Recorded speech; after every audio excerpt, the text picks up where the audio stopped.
Siguraduhin mo lang na matutusta yung balyena niya. At si Lando. Pulis na kayo!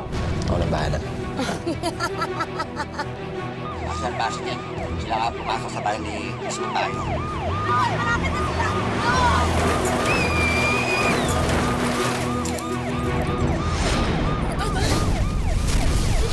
Hayop ka, Josie. Kasalanan mo to. Hindi ako titirigan. Hindi ko nasisira ang buhay mo. Siya si Miss Marge Pineda, ang mag-oversee sa construction ito. Isa lang naman ang rule ko. Ayoko nang manloloko. Oras na may gawin kang kalokohan, hindi ako iibig, sisantihin ka. Daddy, totoo po ba na-erase po ba yung memory niyo? Pwede ba naman yun? Ikaw pa makakalimutan ko.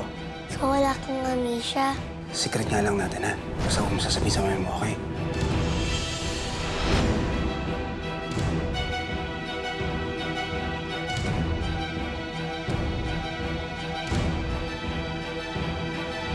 Ito na yung magiging bago mong restaurant. Ha? Bukod sa pagiging business partner mo, baka pwede mo akong maging partner sa buhay. Hold lang. Ito din. Paano po? Pasubo mo. Sige nga, paano? Masarap. Congratulations. Ito na yung katuparan ng mga pangarap. Salamat, Greg. Sophia. Sige, teka lang. Maraming salamat sa inyong lahat, ha? Babalik-balik kayo rito, ha? Para matikman niyo yung mga masasarap kong pagkain. Hello? Sophia? Oo nga eh. Di bale, naiintindihan ko. Basta pumunta ka rito, ha? Okay, babay ka. Ingat. Alika, pasok tayo. Congrats mo! Ayan.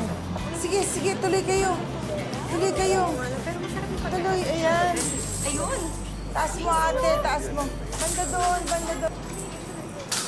Mars, alam mo ba nakilala ko si Greg? Kailangan mo kwentuhan ha, kasi matagal na ako walang narinig mula sa inyo. Kasi nagkawala eh. Mahabang kwento, pero may usap tayo. Sige, kwentuhan mo. Kakain na ba tayo? Oh, kain tayo. Tapos sabi mo sa akin ha, kung okay yung aking pagkain. Oo naman. Macy. Ano mo na ako? Oh, teka. Saan ka pupunta? Hindi ka pwedeng umalis. May pictorial ako.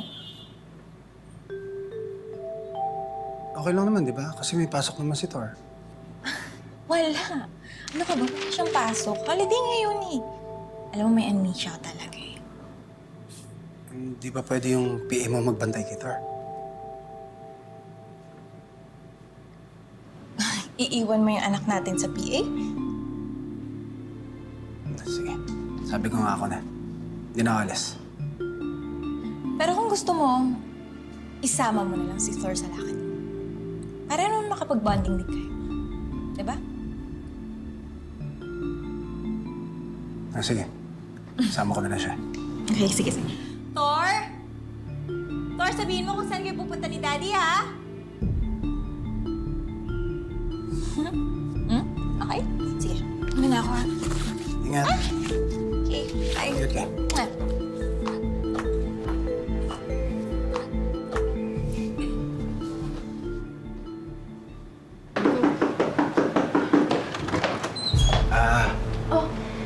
Bakit? Sophia, may trabaho kasi si Alice. Tara, gusto mo? Banding tayo. Sige.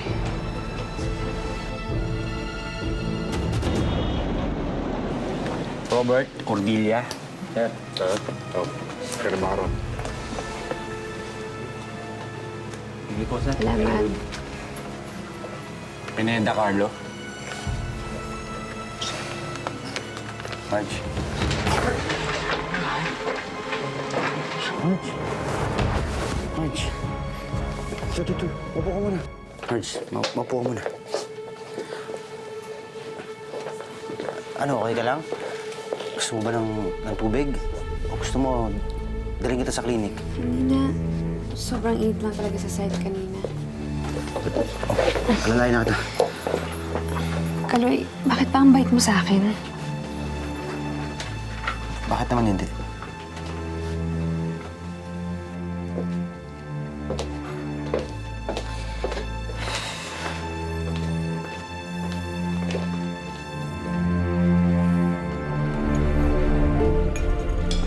problema ko, Greg.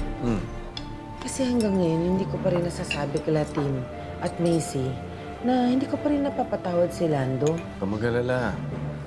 Pagdating ng panahon, babalik na ng dahan-dahan yan sa nokta. Kasi natatakot ako baka iniisip ng mga bata. Porque nasa amin si Lando, kami na. Hindi naman. Nasa amin lang siya kasi walang nag-aalaga na sa kanya. Siguro, kailangan mo na rin kumuha ng private nurse o kaya therapist.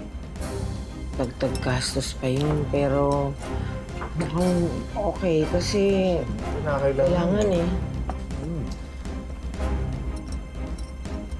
Saka isa pa, baka naman mamaya kung hindi ka makakuha ng therapist pag-aalaga mo kay Lando, dahan-dahan kang ma-develop na naman sa kanya.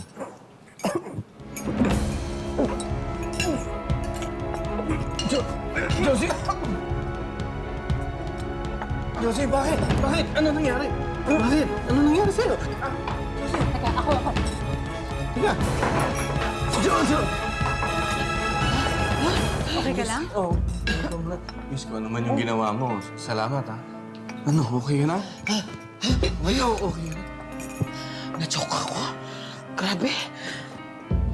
Okay ka na? Akala ko mamamatay na ako. Maraming salamat.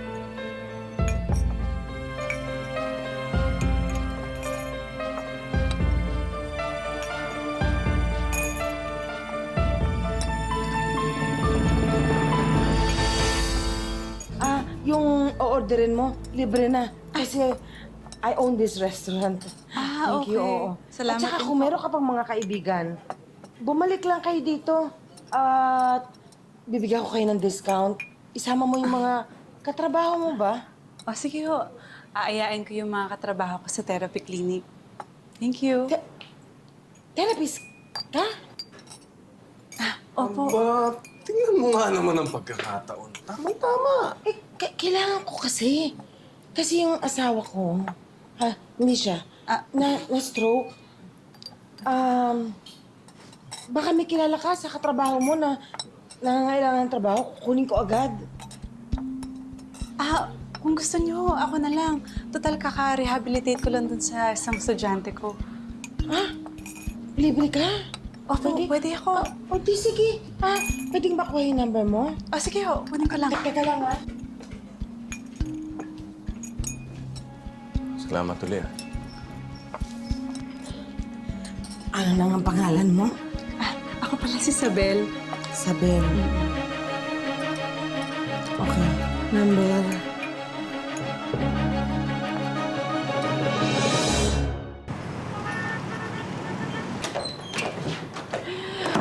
Tama mo, Sofia. Taka-taka mo eh. Alam mo na nga may asawa eh. Oo, asawa ka rin pero pangalawa ka lang.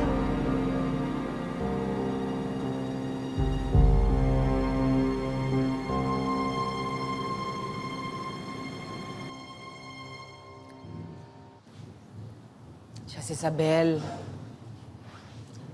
Siya yung magiging therapist ng daddy ninyo. Kamusta kayo? Ay. Siya si Lando. Siya yung ika-therapy mo. Sige, dali mo na sa room. Sige po. Tulungan mo, Tim, at... Abo. Sige po.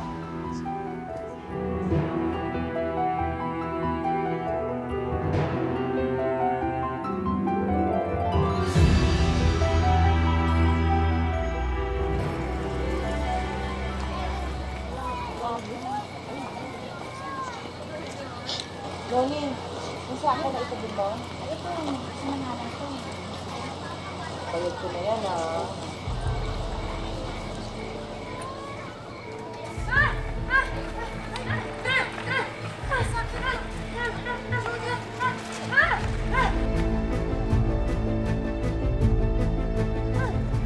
Sige, ayan. Sa'yo na.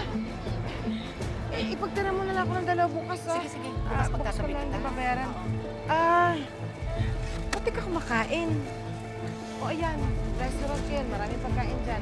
Pag nagugutom ka, pumunta ka lang. Sige, bukas na lang ha. Manda ka sa akin, balyena ka. Alis dyan, dali, alis na!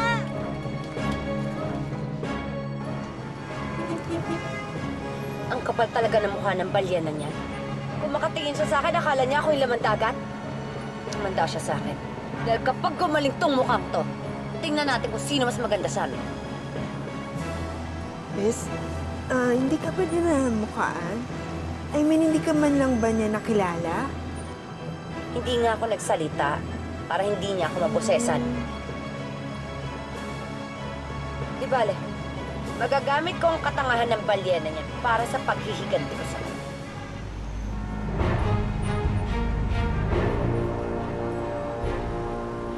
Hoy! Anong tinitingin-tingin mo dyan? Doon ka sa kalsada tumingin! Kusinahan mo na! Kanina pa tayo nandito! Wala ka bang ibang alam na daan? Bes, high blood? Ayan, ang hilig mo kasi sa pate. Naku, tigil-tigilan mo na talaga yan. Relax! Oh! Anak, nasan ang daddy mo? He just left lang po. Saan pumunta? Sinabi ba sa'yo? Kay Tita Sofia po.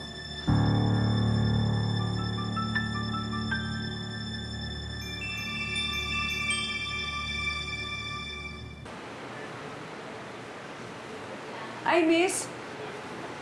Ano po yun? Close na ho kami. Sorry.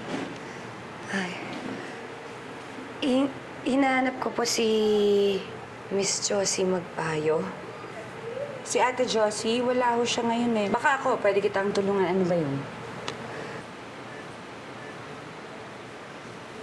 Teka, kilala ba kita? Parang pamilyar yung mata mo eh. Magkakilala ba tayo?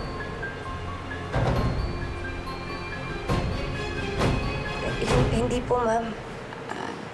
Sorry, sige. So, ano bang pwede kong may tulong sa'yo? Ma'am, kasi kailangan ko po sana ng trabaho. Kahit ano pong trabaho dito, pwede po ba akong mamasukan sa inyo? Eh, alam mo, gustuin ko mang gawin kang waiter. Huwag mo naman sanang isipin na minamalit ka, pero alam mo na, ang pwede kong gawin, iisa lang kasi yung dishwasher namin. Minsan, kulang yung gusto mong papayag ka ba maging dishwasher. Opo, ma'am. Malaking bagay na po yan sa akin. Sige. Sandali lang. Tatawagin ko lang siya para maunyan ka niya, ha? Sandali lang. Salamat po, ma'am. Walang problema. Nangiya tong pusit na to. Akala ko mabubuko na ako. Manda kayo. Kapag dito na ako nagtatrabaho, mamamatsagan ko lahat ng kilos niyo.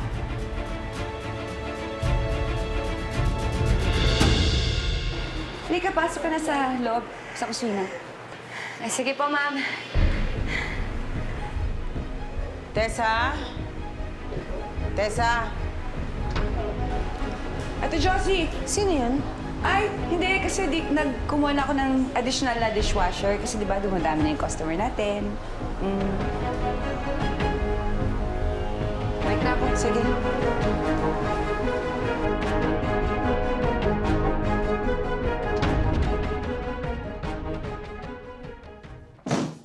Alice! Ano ba? Alice! Alice! Nandito ka naman! Alice! Alice! Ano? Tigilin mo ko! Hayop! Mukha mo! Tama na! Di ba sinabi ko na sa'yo? Layuan! Tama! Art! Tama na! Punta rito dahil naaalala niya na ako! Ha? Tama na! Ano sabi mo? Ulitin mo yung sinabi mo. Sige, Art. Sabihin mo sa kanya ngayon ng harap-harapan na naaalala mo na ako at akong tunay mong mahal. Kailan ba? Kailan pa bumalik ang alaala mo?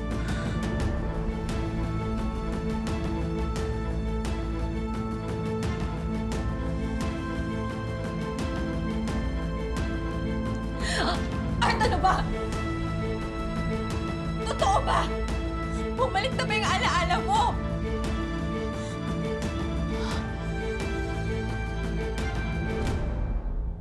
Ano ba hinihintay mo?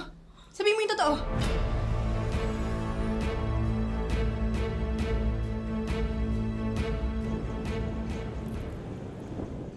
Ayan, kuya. Dahan-dahan lang. Yan. Isa pa.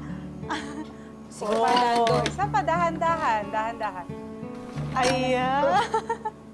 Pag-aralan mo maglakad ng maglakad para matuwa naman si Macy.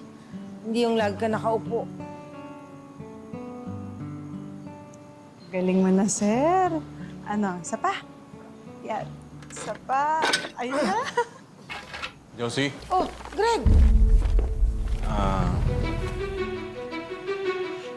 Napadaan lang ako para ipakita sa'yo to. Naku, ang ganda. Nasa magazine ako. Oo, sikat na sikat ka na. Naku, thank you, Greg. Wala yun. Kasi, di ba, day off mo. Kaya sinadya ko na rin dito para naman mapasaya kita kahit papaano.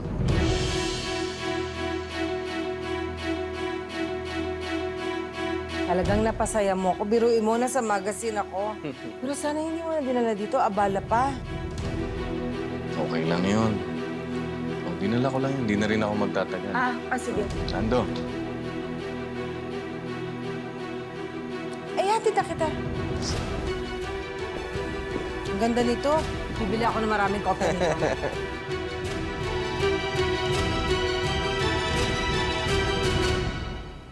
Nakita mo yun, kuya? Naku, halatang-halata yung tension dun sa dalawang yun, no? Alam mo, ayoko namang maging chismosa, no? Pero pag ikaw hindi ka gumaling, naku, wala ka ng asawang babalikan. Ikaw rin. Oh.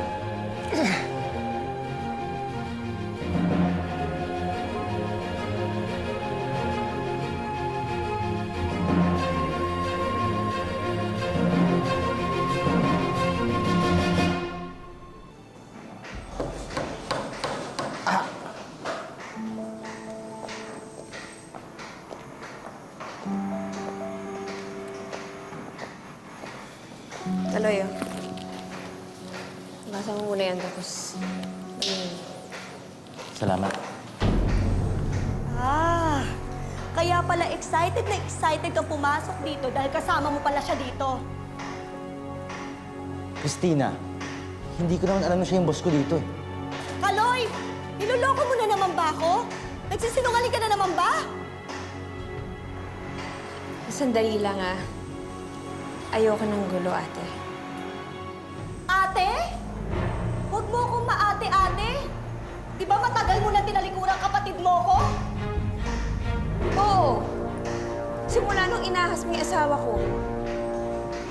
Marge, huwag ka na magbait-baitan. Kasi nakangiti ka pag nakaharap, pero nakausli naman yung buntot sa likod mo. Ano na naman ang plano mo, ha? Pasasakayin mo siya, tapos aagawin mo siya sa akin? Sandali lang ah. Papaalala ko lang sa'yo. Ikaw yung hindi nakapagtimpi. Tama na. Sandali! Sige! Sampahin mo ako hanggang manawa ka ng paulit-ulit! Di ba para matapos na yung gulo na to? Christina, pwede ba? Tama na. Nakakahiya eh. Sandali lang! Tsaka ano? Tara na. Ano na naman ang plano mo, tama na. ha? Ha? Ano na naman ang plano mo?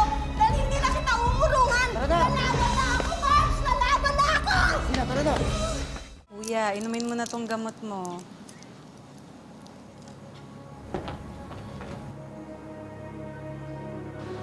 Oh. Kuya. Ay, naku naman, nalaglag na. Sige na, bakit tayo yung gamot? Ano problema? Ha? Eh, kasi Ate Josie, ayaw inumin yung gamot eh. Ba't ayaw mo inumin?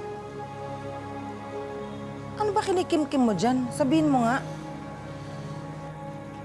Tung ka na sa kabit mo. Wala akong kabit. Halika na, kuya. Magpahinga na muna tayo doon. Dit lang ako. Ayoko umalis. Kuya, sige na, halika na. Pag... Dadaling ko muna sa kabila.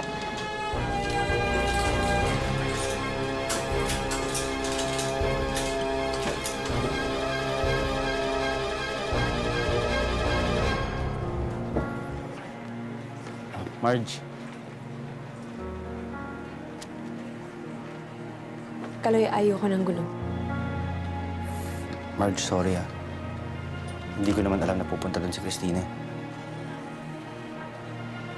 Kaloy, kilala mo ako. Hanggat kaya kong magtimpi, magtitimpi ako. Pero kung pupunta siya dito para paalala sa akin lahat, Marge, pasensya na.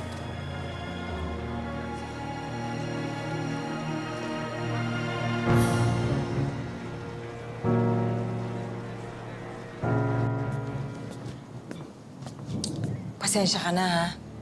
Nalaman mo tuloy yung sikreto namin mag-asawa. Naku, okay lang po yun. Normal naman yan sa mag-asawa. At wala akong kabit. Siya ang nangabit. Pagkatapos, nung nagkaganyan siya, iniwan sa bakuran ko. Naku, hayaan nyo na yan, Ti Josie. Tsaka, kung ako naman yung may gwapong katrabaho, lalo na dun sa chef na yun, naku, iiwan ko rin yung alagain kong asawa, lalo na't niloko ka niyan dati, di ba? Correct. Ako man, ginawa sa akin yon. Sinaktan ako, kinaliwa ako. Gagawin ko ba sa kanya yon? Siyempre hindi. Kasi alam ko kung paano masaktan. Nga, pero, Ti Josie, curious lang ako, ano? Kayo pa ba ni Kuya Lando? Wala na kami. Kaya lang, hindi ko naman siya pwedeng pabayaan.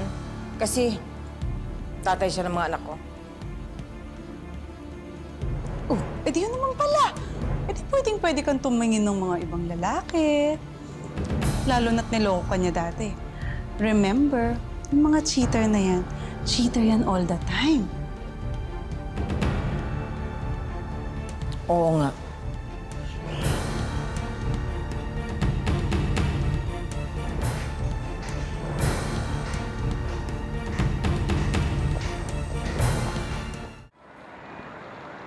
Greg, ipapaalam ko lang sa'yo. Pinasok ko si Tim tsaka si Darren para mag-part-time. Para hindi ako masyadong maglabas ng pera sa mga waiters. Oo. Diba? Wala naman Makakatulong pa. O, galingan nyo, ha?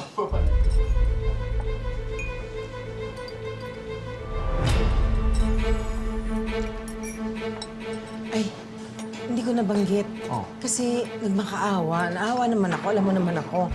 Wala rin siyang mapasok ang trabaho. Gawa nga nung ano. Pero sa likod ko lang nilagay, dishwasher. Hindi siya dito sa labas para hindi makita ng mga customers. Okay lang? Bait mo talaga, no? Eh. Napaka-matulungin. Oo. Tapos hindi naman namingi ng malaking sweldo. Kaya okay lang. Lahat talaga ng pagtitipid, ginagawa ko. Okay lang yan. Nagulat lang ako. Oo nga, hindi ko na ipaalam. Ate Josie! Kumusta therapy? Okay naman. Sandali, i-check ko yung mga pagkain sa likod. Sige.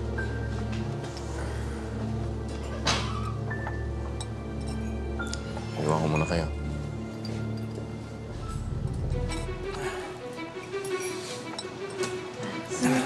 Sandali lang ako. CR lang ako. Sige.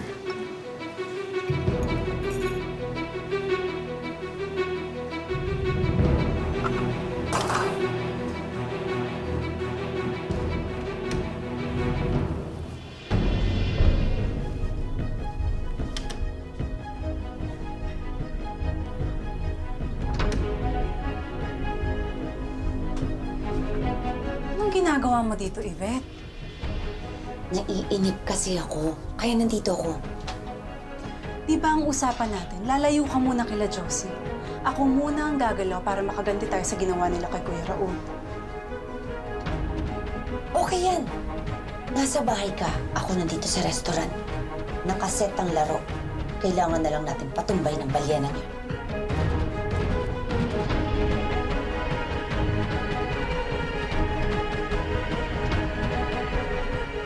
Sigurado ka pa talaga dito sa plano mo? Mukha namang mabait si Josie, pati yung pamilya niya. Mukha lang silang mababait. Pero ang totoo niya, pinagplanuhan talaga nilang pagkamatay ni Raul.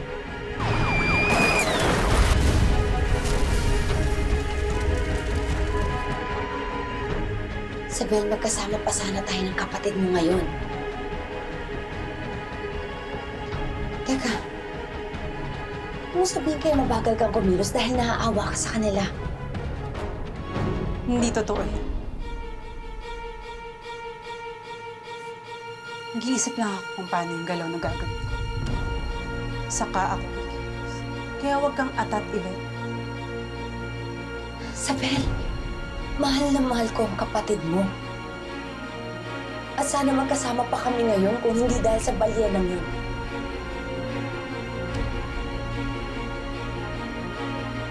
Kaya please, gawin mo naman to para sa kapatid mo. Walang kwentang pamilyang yan. Mga walang hiya sila.